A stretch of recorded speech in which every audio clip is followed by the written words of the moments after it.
Muito bem, você ligado nos canais da SA TV, estou com a Beatriz Suelo, ela que é assistente social do Fórum da Comarca de Itapiranga, e falar com a Beatriz sobre a adoção, um tema que muitas pessoas têm curiosidade em saber como é que funciona, têm interesse em adotar, e é um tema relevante para a sociedade, afinal de contas sempre tem crianças aí que estão precisando de lares adotivos para terem um futuro melhor.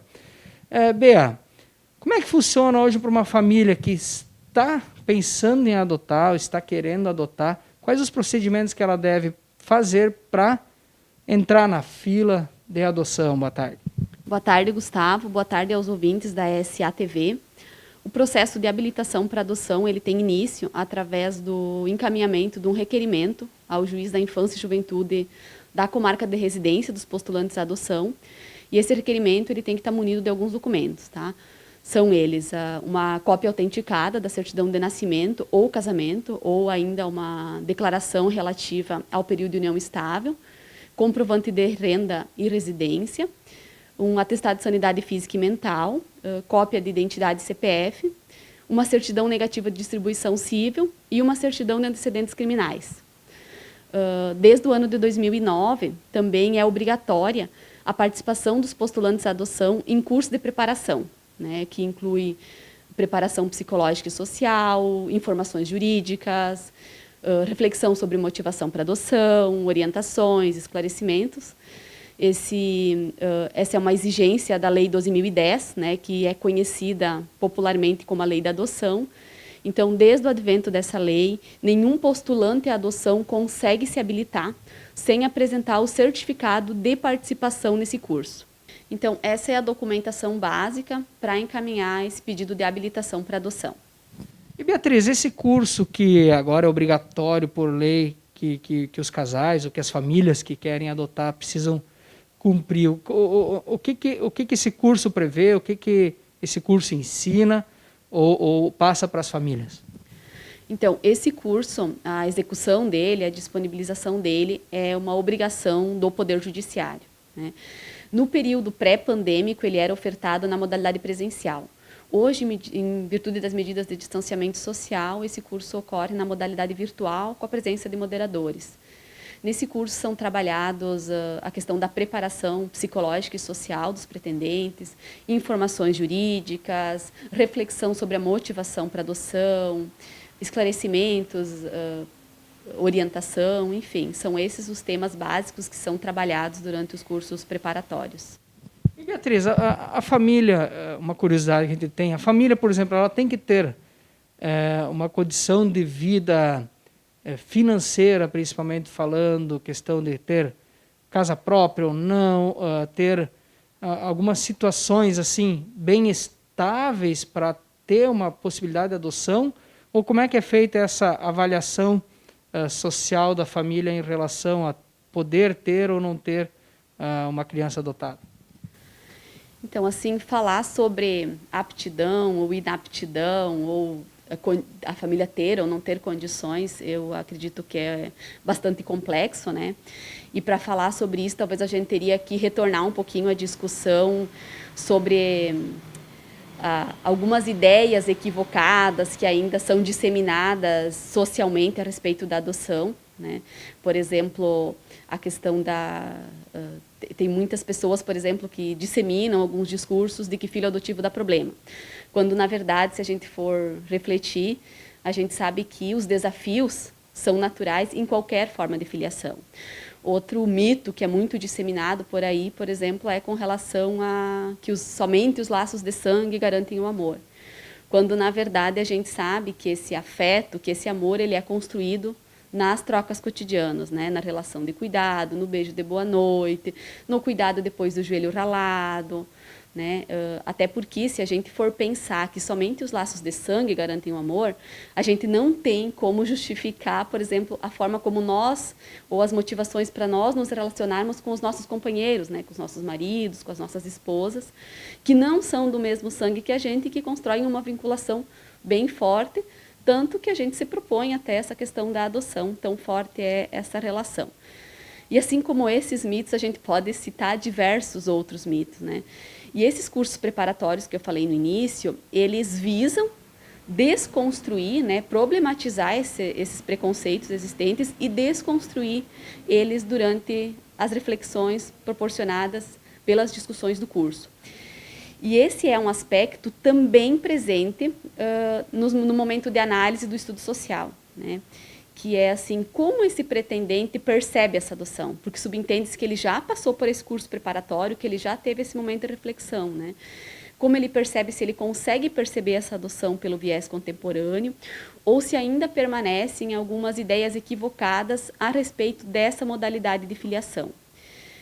Com relação à questão socioeconômica, nós não temos nenhum critério definido, né, de que tenha que ter uma renda mínima, de que tenha que ter uma moradia própria. É claro que cada caso precisa ser analisado na sua especificidade, porque, por exemplo, um casal ou uma pessoa que se propõe a adoção de 4 crianças ou adolescentes, né? É preciso refletir e ponderar com o pretendente se há condições, tanto financeiras, quanto físicas e até de estrutura de cuidados, para atender uma adoção nesse perfil, né? São questões que são trabalhadas e que são consideradas no momento das análises para a elaboração do estudo social. E Beatriz, como é que está a questão de fila de espera de casais a nível de Estado em relação ao número de crianças aptas à adoção? Está equilibrado? Está bastante diferente? Como é que está essa conta? Então, Gustavo, eu até trouxe alguns dados que foram disponibilizados pela SEJA, que é a Comissão Estadual Judiciária de Adoção, sobre essa realidade no estado de Santa Catarina. Esses dados trazem que no mês de maio haviam 2.977 pretendentes habilitados para adoção no estado de Santa Catarina, tá? E que haviam 1.357 crianças e adolescentes inseridos em serviço de acolhimento, tá? Desse número de crianças e adolescentes inseridos em serviço de acolhimento, apenas 284 crianças e adolescentes estavam em situação jurídica de adoção, quer dizer, aptas, aguardando uma família para poder garantir esse direito, tá? O restante dessas crianças e adolescentes certamente estavam aguardando ou tinham possibilidade de retornar à sua família de origem. Desse total, então, considerando os 284 crianças e adolescentes aptos para adoção, 111 estavam na faixa de 0 a 12 anos de idade. O restante eram adolescentes, né, entre 12 e 18 anos. Beatriz, essas 3.000 famílias que estão aptas já, quase 3.000 famílias aptas a adotar, já passaram pelo curso, já passaram por todo esse processo, em relação a 284 crianças que estão aptas a serem adotadas. Essa conta não fecha. Por que essa fila de adoção não zera? A pergunta que não quer calar, né, Gustavo? Então, o que a gente percebe é que o perfil de criança que os pretendentes desejam é diferente do perfil de crianças e adolescentes que hoje estão aptos para adoção. O que se observa é que os pretendentes, em sua maioria, desejam crianças pequenas, geralmente de até 3 anos de idade, sem problemas de saúde, sem esse grupo de irmãos. E as crianças e adolescentes que hoje estão aptas para adoção, elas se afastam desse ideário, né? Então, o que a gente observa é isso, assim, as histórias não se cruzam, os caminhos não se encontram, as crianças e adolescentes continuam aguardando a garantia desse direito à convivência familiar e os pretendentes vivenciam uma longa jornada até a chegada desse filho. Beatriz, acontece de alguma mãe que esteja grávida poder estar disponibilizando, vamos dizer assim, ou colocando o seu filho ainda no ventre para a adoção? Sim, existe essa possibilidade, inclusive é uma previsão do Estatuto da Criança e Adolescente, está previsto lá. A mãe que manifestar o desejo de entregar o seu filho em adoção no momento de nascimento, ou depois também, ela pode procurar o Poder Judiciário.